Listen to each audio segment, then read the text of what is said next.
Isang pagpalang araw po sa ating lahat. Welcome back po sa ating 365 Daily Devotion with Pastor Russell Ocampo. So, ang topic po natin for today is title. At mayroon tayong concept na random mutation.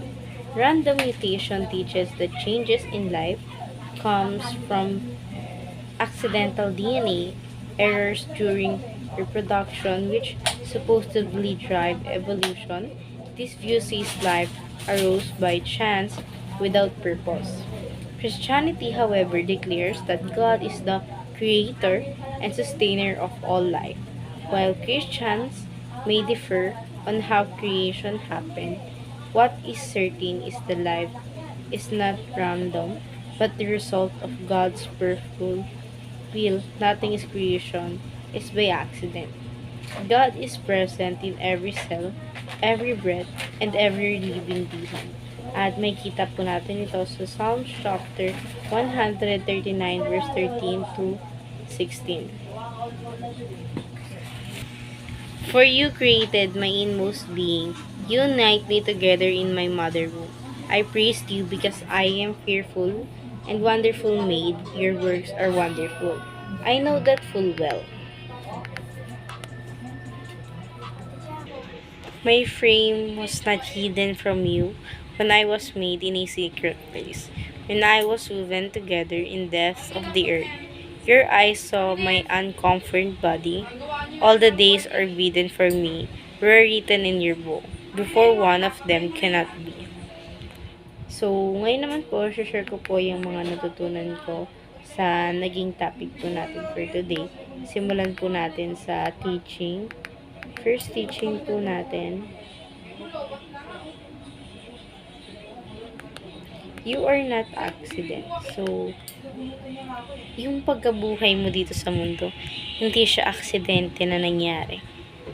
May times na iba, yung nagiging anak nila, sa tingin nila aksidente yun. But then, plano ng Panginoon na mabuhay yung magiging anak nila at sila na rin. So, hindi siya talaga accidentally made kasi purpose ni God na buhay ka.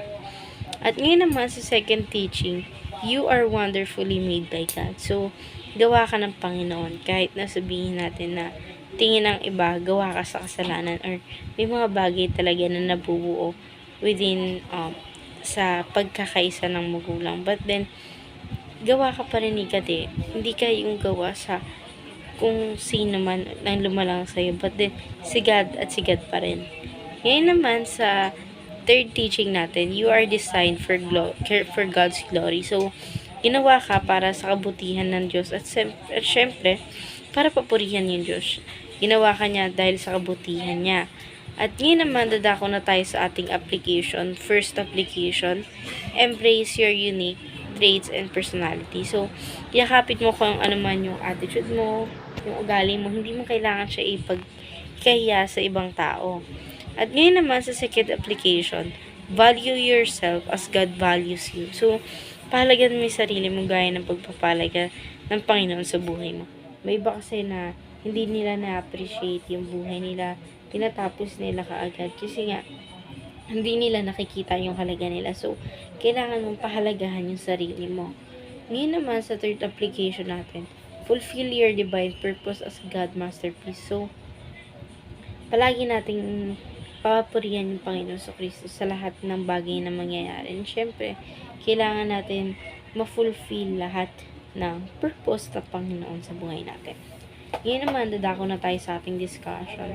Why do you have to value yourself as God, how value sees you? So, para sa akin, kailangan mo talagang palagan yung sarili mo. Kasi nga, gawa ka ng Panginoon. Siya yung may lalang ng langit at lupa.